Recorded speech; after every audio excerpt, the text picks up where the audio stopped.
While preparing for this morning's sermon, I decided to Google search the phrase inevitable loss. The search yielded the not surprising result of LeVar Ball, because he never lost. He's undefeated, and he's too big, too strong. I'm in a Laker high right now because Lonzo Ball almost got a triple-double. Second, the result yielded an article about the Philippine equestrian team whose horse failed a drug test. Can you imagine that? Their horse failed a drug test. And despite failing the drug test, the committee allowed the horse to participate in the competition with the condition that the horse will be guaranteed a loss. So he may enter the competition, receive a score, but he will never, that horse is not allowed to receive a medal. In other words, he's there to enter the competition, but guaranteed to lose, making Filipinos look bad, trying to cheat all the time. Thus, the title this morning is talking about Satan's inevitable loss, because Satan will be released from prison only to wage war against the saints, but to lose in that battle against the saints. So the title, therefore, is Satan's inevitable loss against the church. He'll be released, and he will gather the nations by deceiving them, and he will tell the nations to persecute the church. And by persecuting the church, he thinks he will triumph, but God, in the final hour, in the 11th hour, he'll come, he'll consume them by fire, and Satan, the beast, and the false prophet, representing the whole unbelieving world, along with Satan, they will spend eternity in fire and brimstone, in the lake of fire. They will suffer eternal torment. Satan's inevitable loss against the church consists of at least two ideas. Number one, the purpose of Satan released from prison is to wage war against the saints by deceiving the nations. So the first point is the purpose that Satan is loosed from prison is so that he can deceive the nations, and by deceiving the nations can then begin to join together and persecute the church. Second, the outcome of Satan's war is inevitable loss in hell forever, because God will come and render Satan impotent by sending hellfire from heaven to consume Satan in that final day of judgment. So let us firstly consider our attention to the first point, namely, the purpose of Satan being released. That is that Satan will wage war against the saints. We see this in verse 7. And Satan will be loosed from his prison after the 1,000 years were completed, and will be going out to the four corners of the earth to deceive the nations, whose number is like the sand of the sea, to gather them for war, the Gog and Magog. Contextually, verse 7 stands as the fulfillment to verse 3, because verse 3 declares that as soon as the 1,000 years will be finished, Satan will be let loose. So we see this in verse 3. And he threw him into the abyss and shut it and sealed it over him, so that he would not deceive the nations any longer until the 1,000 years were completed. After these things, he must be released or loosed. The very famous Greek word luo. He must be released for a short time. So now then, verse 3 is the fulfillment of verse 7 is the fulfillment of verse 3. Notice that the abyss in verse 3 is now called prison. And I think that is significant because it sort of gives us a reminder that Satan is rendered defeated through the death and the resurrection of Jesus Christ. And just like he is in prison, he can still move about, he can still go around, but he cannot ultimately harm the church. So if you recall, without getting into it, the 1,000 years is not literal. We believe the 1,000 years begun through the resurrection of Jesus Christ from the dead, because in verses 1 through 6, it talks about that Jesus Christ holds the keys over the abyss.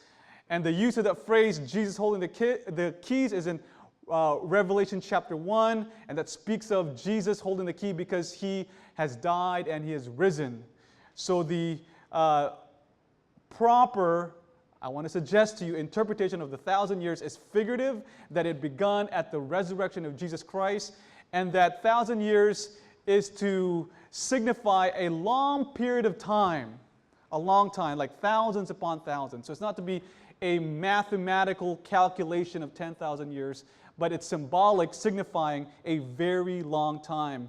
So how long has it 1,000 years for us? It's been about 2,000 years since Jesus Christ resurrected from the dead. So it's more than 1,000 years. It means a long time. Now, the specific purpose for the release is to gather the nations to wage war against the church, which is clear once more in verse 7. And we'll be going out to the four corners of the earth to deceive the nations whose number is like the sand of the sea, to gather them for war, the Gog and Magog. The sand of the sea here is not literal.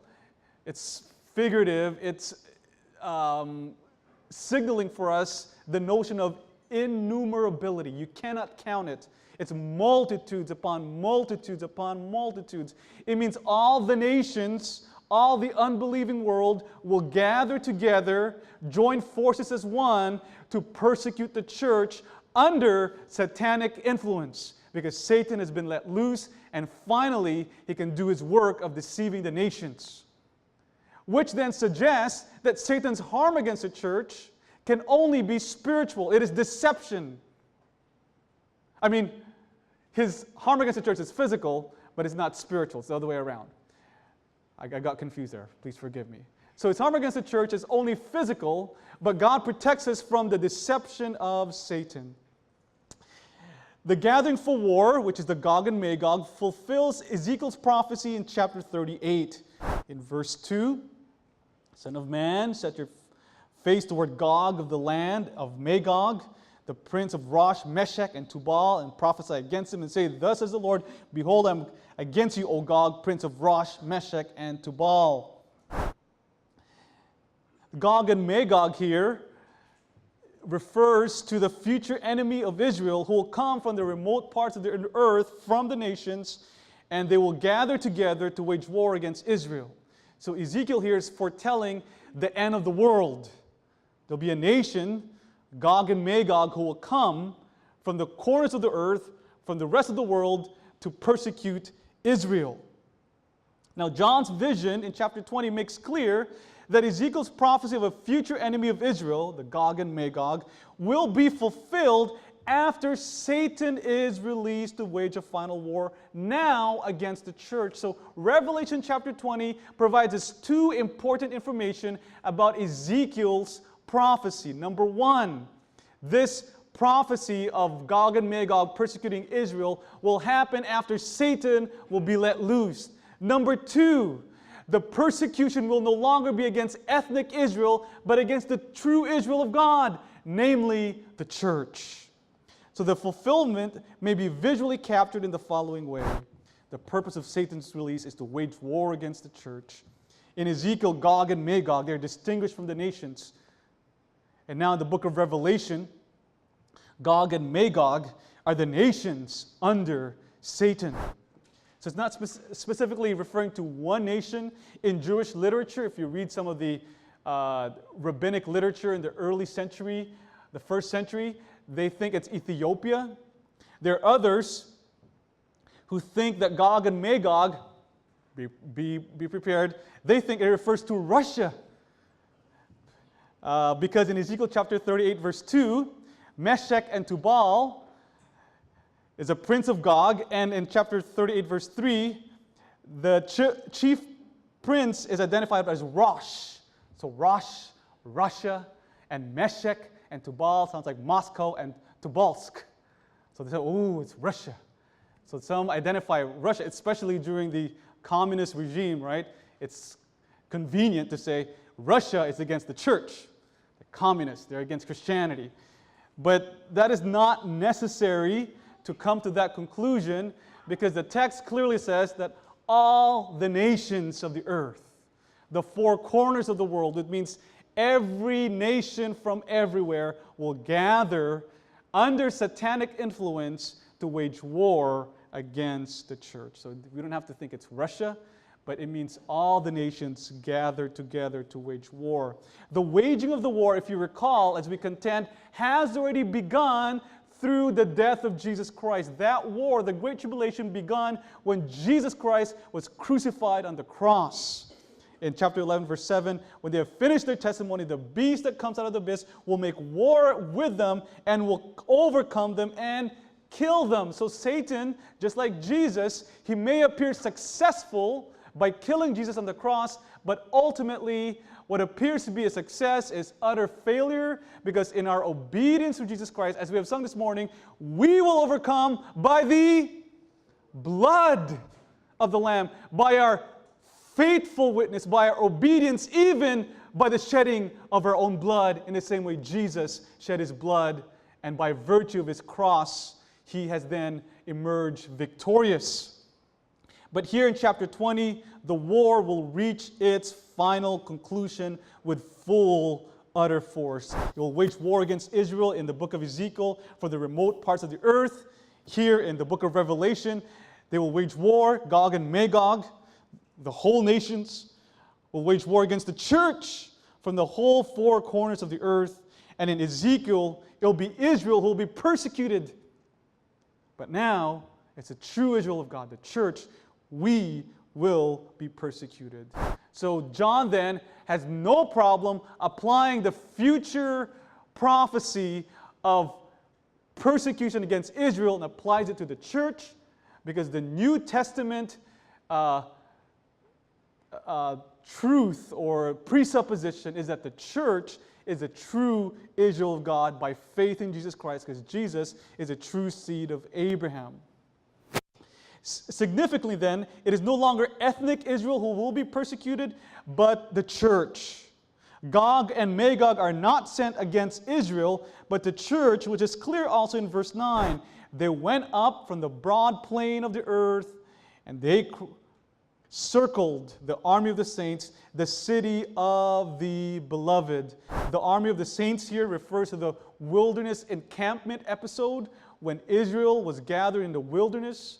They were an army, for instance, in Deuteronomy chapter 23, verse 14, because the Lord your God walks in the midst of your army or your camp to deliver you and to defeat your enemies before you. Your camp must be holy. So here it talks about Israel preparing for war, going to war against Canaan, their strong nation, the superpower of the days of that day. And Israel, they were just a ragtag group of no organized leadership. They're fighting with knives and flintstones, and they're fighting this nation with missiles and nuclear weapons. Like, how are they going to beat them?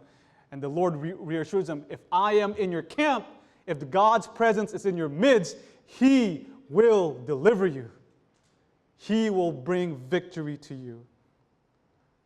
And that sort of language of assurance that God's presence is the key to victory is applied to the church here in verse 9. They went up from the broad plain of the earth, and they circled the army, the camp of the saints, the presence of the Lord. And we know this is the presence of the Lord because of the next phrase, the city of the beloved. What is the city of the beloved in the Old Testament? Jerusalem. Why is it the beloved of God? Because that's where God's presence dwelt, in the temple. So clearly, the army and the city of God is set to reassure the saints that God's presence is with us, despite when you look around us, outside these walls, the nations are gathering against us. And we might be afraid, but just like Deuteronomy, we are reassured, don't be afraid, God is with us. Not to be missed here is that the city of the beloved is now called the church. It's not ethnic Israel in physical Jerusalem, but the city of God is now called the church. In chapter 3, verse 12, he who overcomes, I will make him a pillar in the temple of God. And he will not go out from it anymore, and I'll write on him the name of God, the name of the city of my God. Who is the name of the city of my God? Those who overcomes. Who overcomes? The saints, the people of God, by the blood of the Lamb and by the word of our faithful witness. The new Jerusalem which comes down out from my God and my new name. So Jerusalem is no longer a physical location, but it's now the people of God. We are the true temple of the living God. The point is, Satan is to be released from prison in order to gather the nations, and by gathering the nations, he can then persecute the saints. How then will Satan convince the nations to gather and persecute the church? How do you get everyone together and say, let's beat up all the Christians, let's kill them? Well, the answer is in verse 8, he will do so by deceiving the nations. In verse 8, and he will be going out to the four corners of the earth to deceive the nations, and by virtue of deception, he will then gather them for war. The deception falls in line with the name of Satan. Satan also means deceiver. In chapter 12, verse 9, and the great dragon, that ancient serpent who's called the Satan, the deceiver of the whole world. Specifically, Satan will deceive the nations by offering security and comfort in health and in wealth over against Christ as the source of our comfort and our security. In chapter 19, verse 20, and the beast was seized. He deceived those who received the mark of the beast and those who worship his image. If you remember, the beast here in the book of Revelation symbolically represents the Roman Empire because of their intense persecution against the church to persuade them to confess that Caesar is Lord, to then deny that Jesus is king, to deny that Jesus is he who provides for our every need, to deny the sovereignty of Jesus Christ, then is to receive the mark of the beast. And how did the Roman Empire persuade some of the Christians to say that Caesar is Lord? By threatening to remove their health and their wealth. If you don't confess Caesar is Lord, you will lose your business license, wealth. And ultimately, if you continue to deny that Caesar is Lord, we'll feed you to the lions, your health. So the deception that comes from hell against all unbelievers is this, that there is joy and security and comfort outside of Jesus Christ. The lie is this, that Jesus is not the fountain of living waters, that once we drink of him, we will never thirst again. Because, as John Piper said, we are a thirst factory. We're looking for something to give us joy. We're always looking for happiness. And the claim of the gospel is this, that Jesus is the manna whom God sent down from heaven, and once we eat of him, we will never, ever hunger again. So that even if confronted with the choice between our health and our wealth, we'll say, Jesus is Lord, because he satisfies us. And the deception, the mark of the beast, is the lie that there is joy and comfort and security outside of Jesus Christ. And once they're convinced that Christians are deluded, are deceived to find our joy in Jesus, then their disappointment will turn to rage. And just like the early church, they will systematically begin to kill Christians and wage war against us. So the purpose of Satan's release from prison is to wage war against the saints by means of deception.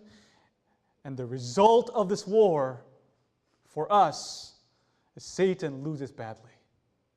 He loses badly. In verse 9b, but fire came down from heaven and consumed them. So this is anticlimactic, right? The nations, they're gathering. They're outside the corners of the church. They're everywhere, armed together against the church. And the church is panicking in fear. Although they gathered together, yet fire came down from heaven, and just like that, they were consumed. The fire coming down from heaven follows the Old Testament pattern of God's judgment. For instance, in Ezekiel chapter 39, verse 6, I will send fire upon Magog and those who inhabit the coastlands in safety. The Lord says this. The closest parallel to Revelation chapter 20, that God will send fire down from heaven and consume them, is in 2 Kings chapter 1 with the Elijah episode. If you remember, just like the church, Elijah was persecuted because of his obedience to God. During Elijah's time, the king was deceived by his wife Jezebel to persuade the people that Baal is Lord, that you must bend your knee to Baal, that you don't need to say Yahweh is Lord, that's not just Baal. And so Elijah remained faithful to the Lord. He refused to bend his knees to Baal, and because of his refusal to compromise his witness, Jezebel sent armies to assassinate Elijah. Just like the church. We refuse to say Caesar is Lord. Jesus is Lord. So we are then the corporate Elijah. And here's Elijah's prayers. But Elijah answered the captain of 50, if I am a man of God, let fire come down from heaven and consume you and your 50. So here they are, 50 assassins outside. And Elijah says, wait. Before you kill me, let's just take a test to see which one is the man of God and which one is the false prophet. If I'm a man of God, you and your 50 will be consumed. Fine. Fire came down from heaven and burned 50 assassins. And so it is with us, the church. They're set to persecute us. And God will show himself righteous. He will send fire from heaven to consume our enemies. The decisiveness of Christ's triumph over Satan is apparent in light of verse 10, where Satan and unbelievers will spend eternity in the lake of fire. The result of the war is Satan and unbelievers in hell forever. Chapter 20, verse 10, the devil, the one who deceived them, was thrown into the lake of fire and brimstone. This particular phrase, the one who deceives them, once again lays out the basis for his judgment. Why is he being judged? Why is Satan being judged? Because he deceives people with the mark of the beast to find our joy outside of Jesus Christ. So the devil, because he deceives people, was thrown into the lake of fire and brimstone where the beast and the false prophet were. That's called the unholy trinity, right? The devil, the beast, and the false prophet. The unholy trinity. And they will be tormented day and night forever and ever. So notice that they will not be only consumed by fire, because the Lord will send fire from heaven and will consume them with that fire, but they will also spend eternity in this lake of fire and brimstone, which is consistent in Revelation chapter 14, verse 10. And he will also drink of the wine of the wrath of God, which is mixed in full strength in the cup of his anger, and he will be tormented with fire and brimstone in the presence of the holy angels and in the presence of the Lamb. The fire and brimstone here evokes the image of Sodom and Gomorrah, because that's the first occurrence of fire and brimstone, where, because ultimately of sexual immorality, in particular homosexuality, God's judgment against Sodom and Gomorrah was laid out in full measure. Nothing was left. Fire and brimstone. Because people decided for themselves what is good and what is evil.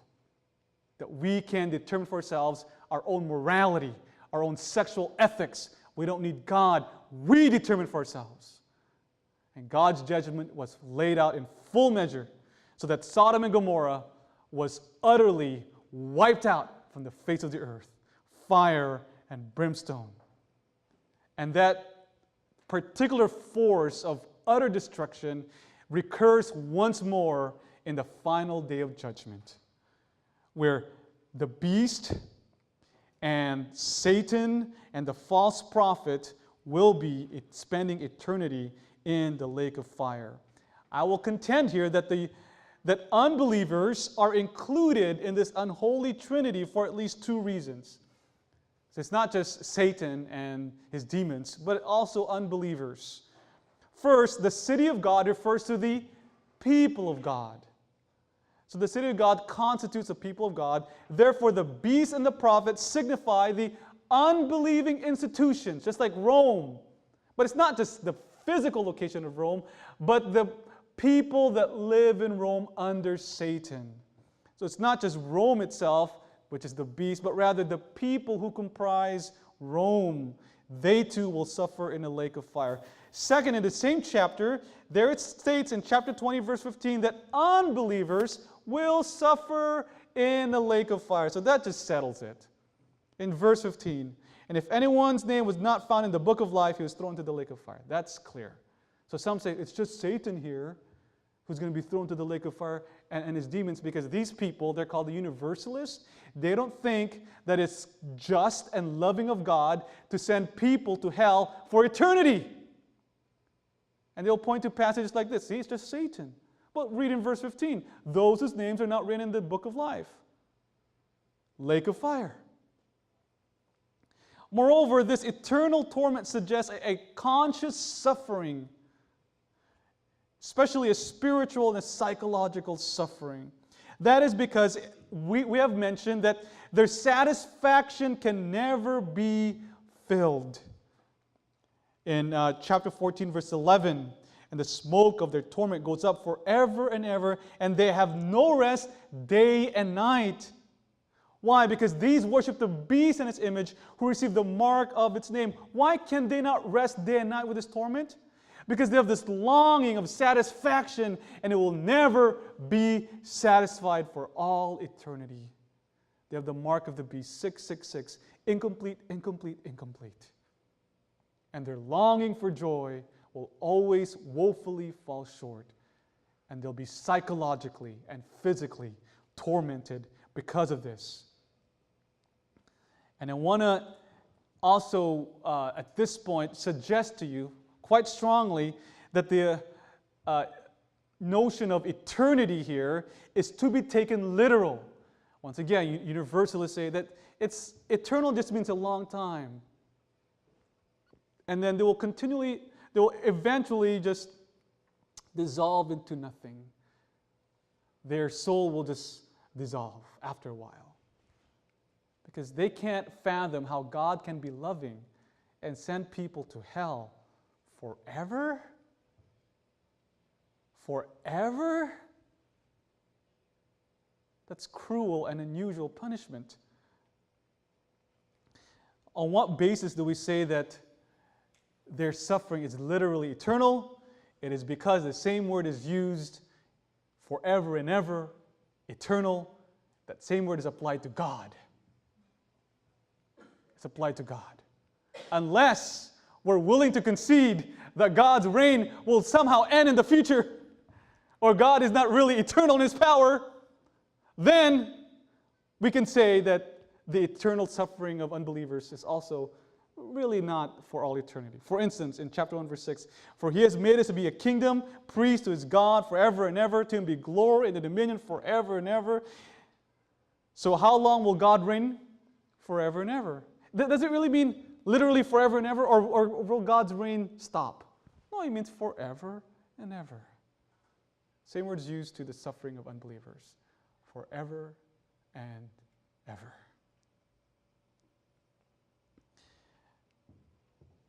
The purpose of Satan's release after the 1,000 years of captivity is to wage war against the saints by deceiving the nations. And the result of such a war is inevitable and decisive defeat at the fire of God's judgment. As we close, let's consider the following challenge that's set before us. Whether we are still alive or already in heaven when Satan is released to wage war against the church really does not matter. Because if you read this passage, you're going to think, this doesn't apply to me. Satan is still imprisoned. How does this apply to me? Right? If we're being honest. This hasn't happened yet. He's not released yet. So why are you preaching about this? It has no application for us. Well, I want to suggest to you that it does not really matter because the war already begun at the cross, but it will be consummated when Satan will be released in the future. The weapon is deception to find our comfort outside of Jesus, and the outcome is already decided. Satan loses and Christ triumphs. Let us therefore resist deception by finding our satisfaction in Christ alone, so that we can escape an eternal torment of dissatisfaction and hell. Let's find satisfaction now in Jesus, so that we will not find dissatisfaction in hell. Let us be convinced with all our hearts that God has perfectly given us everything we need in Jesus Christ.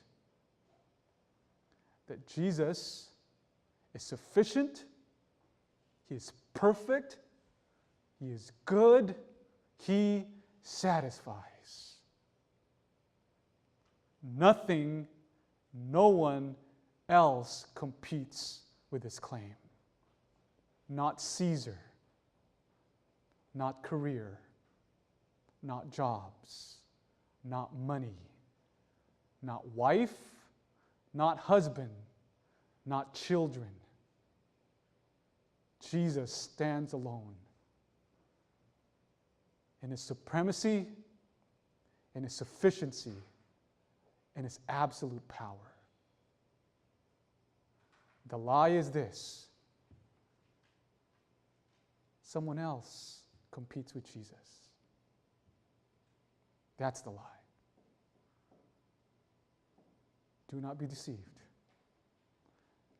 Because if you fall into that lie, you will receive the mark. Maybe it's money. Maybe it's a bigger home. Maybe it's a kitchen remodel. Maybe it's a bathroom remodeled nice. Maybe it's an early retirement. Do not be deceived. Do not receive the mark. Jesus alone is Lord over all. And I can't convince you otherwise unless the Spirit of God comes into your life and rocks your heart, wrestle with your heart, turn your heart of stone into heart of flesh, and says to your darkened heart, let there be light.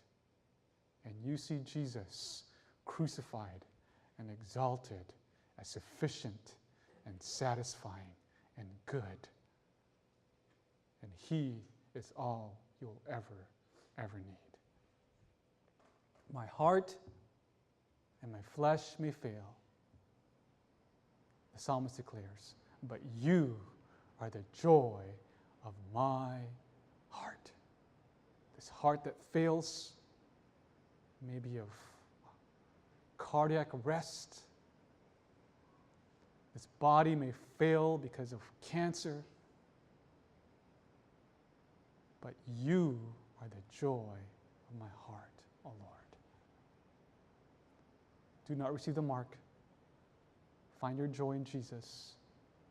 Come and drink the fountain of the living waters, and you will never thirst again. Can you imagine the Rolling Stones, rock stars, right? And what's their number one hit? Can't get no satisfaction. Rock stars, all the supermodels you want, all the money you could ever desire. Rock and Roll Hall of Fame. Millions every month just by replay of their songs. Can't get no satisfaction. And that may be the theme song in hell. Can't get no satisfaction. Because satisfaction is found in Jesus Christ. Let's bow our heads in prayer.